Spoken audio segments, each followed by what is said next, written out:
अस्सलाम वालेकुम दोस्तों, मेरा नाम है उमर। आप मेरा यूट्यूब चैनल देख रहे हैं अनचार्टेड उमर। तो अगर आप भी पाकिस्तान, इंडिया और बांग्लादेश से सोच रहे हैं कि आपने यूरोप जाना है, तो यूरोप की किस कंट्री में आपने जाना है, तो यूरोप जाने के लिए आपको 2026 में आप कौन कौन सी कंट्री में बआसानी जा सकते हैं, तो उसके बारे में आपको बताऊंगा। तो ये वीडियो आखिर तक देखना ताकि इसमें आपको पूरी इन्फॉर्मेशन दे सकूं। इस लिस्ट में नंबर 1 पे है रोमानिया कंट्री। रोमानिया यूरोप जाने के लिए सबसे इस टाइम आसान कंट्री मानी जा रही है।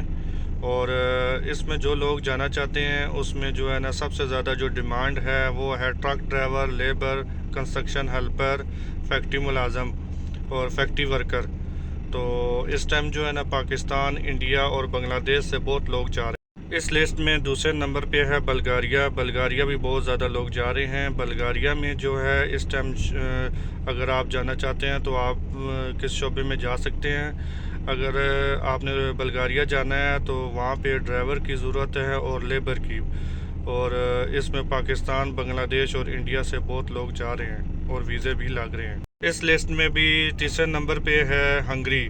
हंगरी भी आसान वीज़ों में यूरोप की जो कंट्रियाँ हैं आसान वीज़ा दे रही हैं उसमें शामिल है। इसमें जो ज़रूरत है वहाँ पे अगर आप अप्लाई करते हैं तो आपका वीज़ा तकरीबन 100% लगता है। इसमें जो फैक्ट्री वर्कर है और लेबर वर्कर है, ये दोनों इनमें बहुत ज़्यादा डिमांड है। तो इसका जो वीज़ा प्रोसेस टाइम है वो थोड़ा स्लो है, लेकिन इसके भी वीज़े लग रहे हैं। इसमें भी पाकिस्तान, बांग्लादेश और इंडिया से बहुत लोग जा।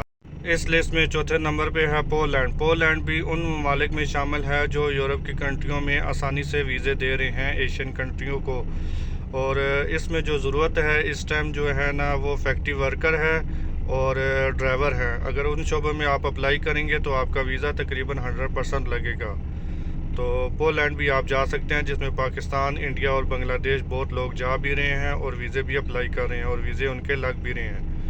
तो अगर आपको ये मेरी वीडियो अच्छी लगी है और मेरे चैनल को लाइक करें, चैनल को सब्सक्राइब करें और बेल आइकन को क्लिक करें। और अगर आपका किसी किस्म का कोई क्वेश्चन है तो वो कमेंट बॉक्स में करें।